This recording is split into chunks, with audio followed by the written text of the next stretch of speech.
के साथ मेरी Mannu. Halo sahabat, Assalamualaikum. Semoga sehat selalu dan senantiasa berbahagia. Terima kasih ya udah subscribe dan menyimak video-video LK21 Revive. Semoga Tuhan Yang Maha Esa selalu memberikan rezeki yang berkah dan berlimpah ruah untuk sahabat tentunya. Sebelum kita masuk ke alur ceritanya, nah kita sama-sama dulu nih para penonton setia LK21 Revive.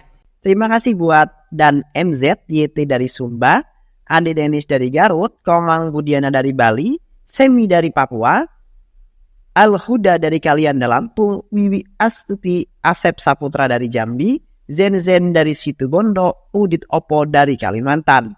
Dan buat teman-teman semua yang belum ingin sapa, nanti di next video ya. Oke, kali ini LK21 Revive akan membawakan sebuah alur cerita film yang berjudul Danki 2023. Bagaimana keseruan filmnya? Nggak perlu banyak basa-basi, ini dia alur ceritanya.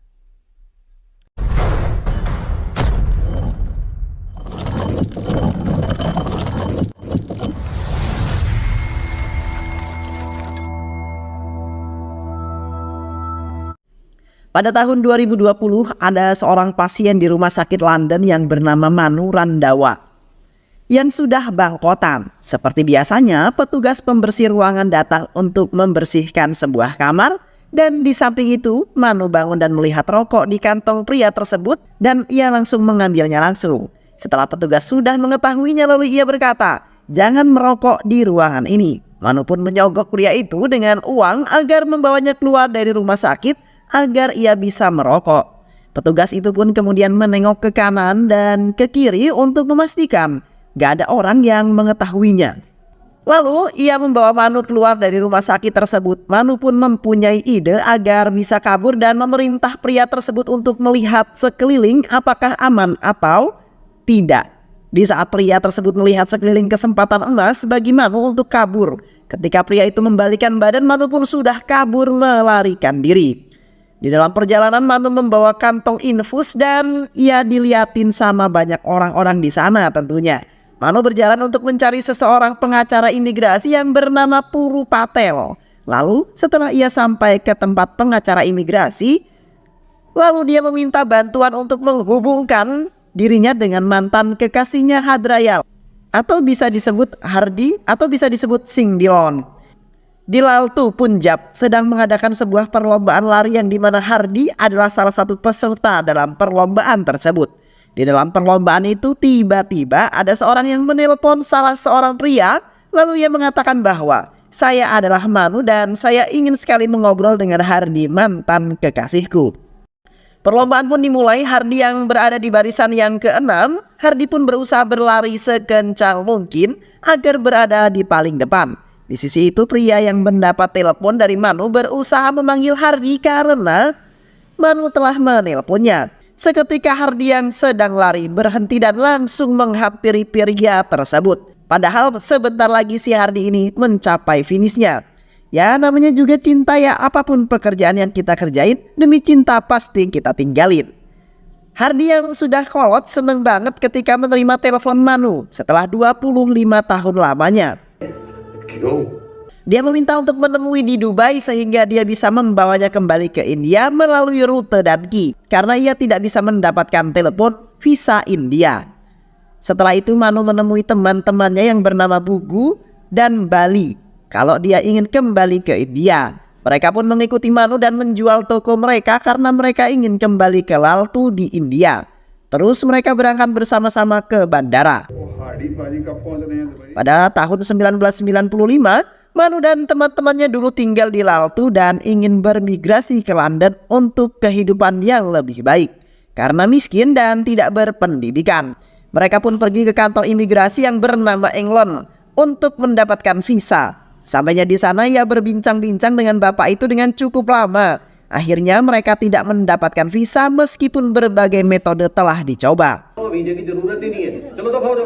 Suatu hari, Hardi, seorang mantan perwira tentara, tiba di desa mereka dengan berpakaian rapi dan membawa oleh-oleh yang banyak banget. Lalu ia ditabrak oleh penumpang lainnya. Namun penumpang itu malah justru marah karena ia tidak merasa menyenggolnya. Tiba-tiba ia mendengar suara anak-anak yang sedang menyanyikan sebuah lagu kebangsaannya. Mungkin karena ia adalah mantan seorang tentara, jadi kalau mendengar lagu kebangsaannya, ia langsung mendengar dan menghargainya tentunya. Di sisi lain ada orang yang melihat oleh-oleh si Hardy. Mungkin dia tahu apabila Hardy ini adalah mantan tentara. Tapi bukan mantan pacar ya, tapi mantan tentara. Jadi kalau dengar lagu itu dia langsung diam dan gak gerak karena menghormati lagu tersebut. Jadi kesempatan banget buat dia nyikat sampai habis itu makanannya dan dimasukkan kereta. Gak lama keretanya pun berangkat dan menyisakan mereka berdua saja. Akhirnya Hardy melanjutkan pergi ke Bobida Daba, di mana di sana tempat kerjanya Manu, dan dia pun disapa dengan ramah dengan orang yang ada di sana. Setelah itu datanglah orang yang saya ceritakan di atas tadi, yang dia suka ngomel-ngomelin Manu, dan Manu dengan orang itu saling adu mulut kayak emak-emak ngerupi gitu. Dan orang itu gak terima dengan perkataan Manu dan ia ingin memukul Manu. Namun ia dihalangi oleh si Hardy. Dengan gesit Hardy menyeret kakinya dan menjatuhkan sampai 2 kali. Ia pun ingin memukul dan Manu meminta agar jangan dipukul, lalu mengajak Hardy pergi ke rumah Manu. Dan ayah Manu menceritakan saudara laki-laki Manu, Mehinder telah menyelamatkan nyawanya dalam pertempuran dan dia kembali untuk mengembalikan barang-barang pribadinya. Namun menyadari bahwa Mehinder telah meninggal dalam sebuah kecelakaan, meninggalkan Manu dan keluarganya dalam kemiskinan. Hardy berjanji membantu Manu mencapai London sebagai balasan atas kebaikan kakaknya. Keesokan harinya mereka belajar bahasa Inggris. Mereka diberitahu bahwa dengan lulus tes IELTS akan lebih mudah untuk mendapatkan visa pelajar Inggris, sehingga mendaftar di kelas pelatihan IELTS yang diajarkan oleh Gitu Gulati, di mana mereka bertemu Suki. Suki bercerita bahwa Suki ingin bermigrasi ke London untuk menyelamatkan mantan pacarnya yang dinikahkan dengan pria NRI.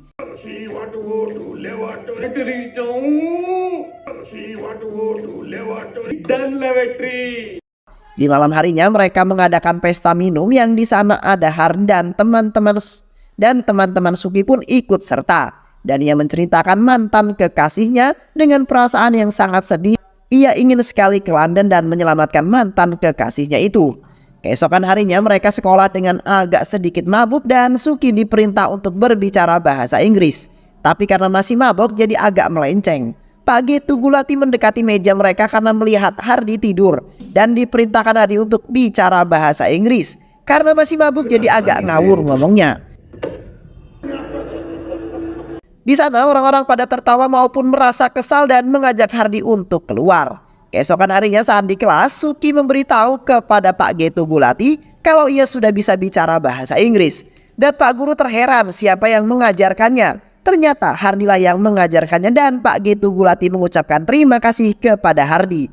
Dan akhirnya mereka pun lulus tes IELTS. Mereka melanjutkan mendaftar ke kantor migrasi untuk mendapatkan visa agar mereka bisa berangkat ke London.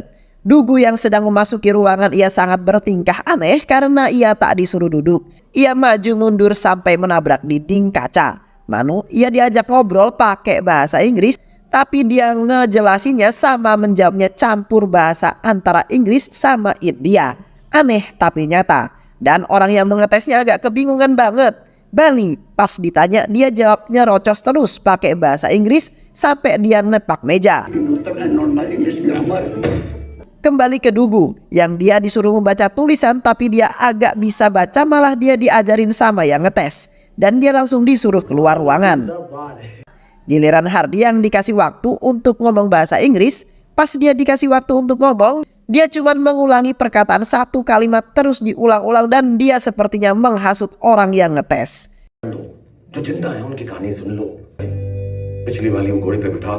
Suki giliran dia ditanya, dia agak gugup dan kurang bisa menjawab. Langsunglah ia disuruh keluar dari ruangan itu. Dia meminta agar dites kembali, namun petugas lain menyuruh dia keluar agar gantian sama yang lain.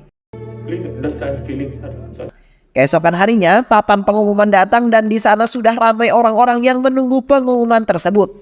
Bali cepat-cepat turun dan ingin melihat. Setelah ia melihat, ia langsung terkejut dan pingsan karena ia lulus tes dan berangkat ke London. Ia pun sangat gembira, namun 4 rekannya tidak lulus. Mereka pun sangat sedih. Tibalah keberangkatan Bali. Suki yang merasa tidak suka karena ia tidak lulus tes, lalu ia marah-marah gak terima seperti itu dan berangkatlah balik ke London dengan mengendarai pesawat. Pak G. Tugulati datang menemui Suki, meminta maaf dan memberitahu bahwa ada jalan agar bisa ke sana, yaitu melalui rute Danki. Tetapi itu sangat ilegal dan berbahaya karena itu sangat dilarang oleh polisi. Dia juga memberitahu Suki bahwa mantan pacarnya telah meninggal karena bunuh diri setelah mengetahui Suki gagal dalam IELTS. Mendengar kabar buruk, langsung ia melumuri tubuhnya dengan bensin lalu membakar tubuhnya sendirian. Hardy yang melihat langsung lari dan memadamkan api yang berkobar di tubuhnya dengan kain. Badannya yang melepuh karena terbakar, tidak lama ia mati dan dilanjutkan upacara pembakaran Suki. Karena trauma, Hardy berjanji untuk membawa Manu dan Bugu ke London sendiri melalui rute Danki. Mereka pun langsung bergegas berangkat melalui jalur Danki dan sampai di pertengahan lautan. Di sana ada penjaga perairan, terpaksa mereka melalui jalur bawah laut dengan cara mereka berenang, dan di saat mereka berenang, seketika ada ular yang melintas di depan muka Manu. Dan ia terkejut sampai alat untuk bernapas di air lepas dan ia juga langsung ke permukaan air. Penjaga air pun heran karena ada yang mengganjal, lalu ia langsung menembaki perairan itu dan untungnya tidak ada yang terkena tembakan. Hardy langsung mengambil alat yang digunakan untuk bernapas di air dan melanjutkan perjalanannya. Sampailah mereka di sebuah hutan dan mereka beristirahat di tepi sungai. Hardy memberikan foto Bali di depan sebuah rumah besar dan mobil, membuat teman-teman percaya bahwa dia telah menjadi terkenal di Inggris. Setelah perjalanan berbahaya melalui Pakistan, Afghanistan, Iran, dan Turki, di mana 3 penumpang mereka terbunuh dan mereka bertemu dengan 3 orang pria, lalu mereka mengajak ke sebuah pos.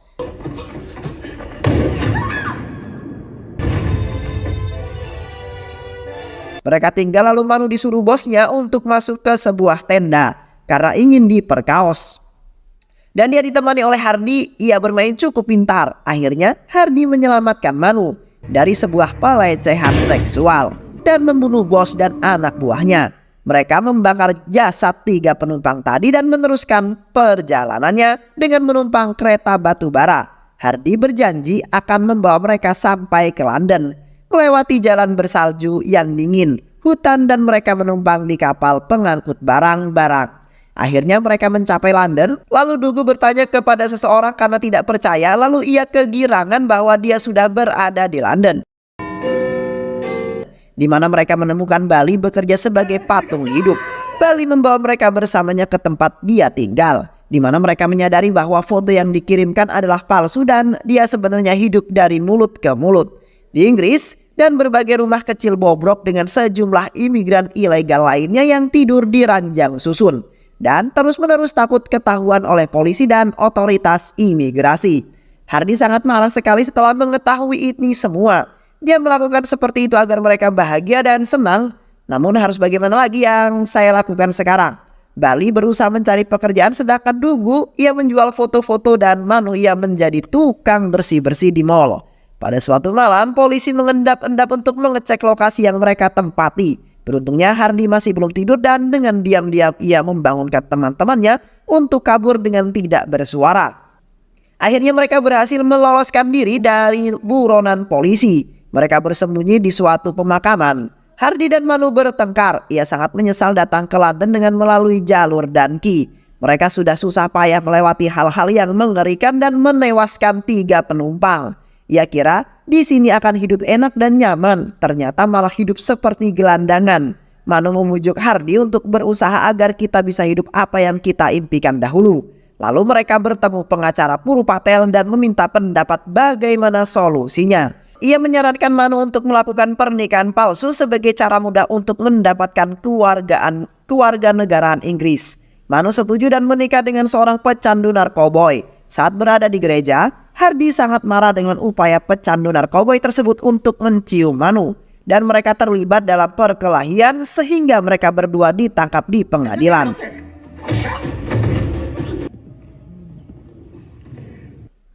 Hardy segera dideportase kembali ke India, sementara sisanya menjadi warga negara Inggris. Awalnya bekerja sebagai patung hidup.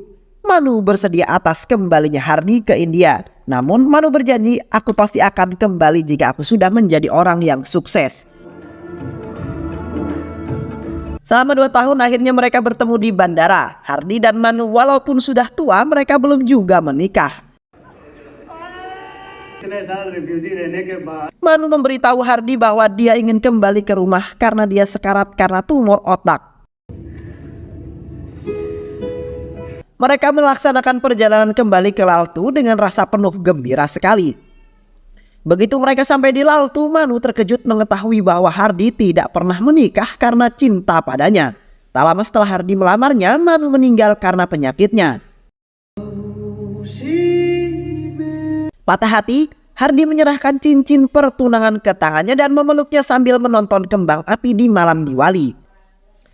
Film diakhiri dengan epilog bahwa tidak ada visa yang dikeluarkan untuk bepergian ke negara lain sekitar 140 tahun yang lalu. Janji itu adalah hutang, jikalau kita berjanji harus kita tepati dan jangan mengingkarinya. Memang seseorang itu membutuhkan kepercayaan, karena itu adalah amanah paling besar. Bisa kita contoh betapa besarnya janjinya Hardy dengan Manu. Mereka rela tidak memalingkan hatinya ke orang lain demi cinta yang dulu. Terima kasih ya sudah menyimak video-video LK235. Semoga sahabat semua terhibur dan sampai bertemu lagi di video-video berikutnya. Sehat selalu. Wassalamualaikum warahmatullahi wabarakatuh.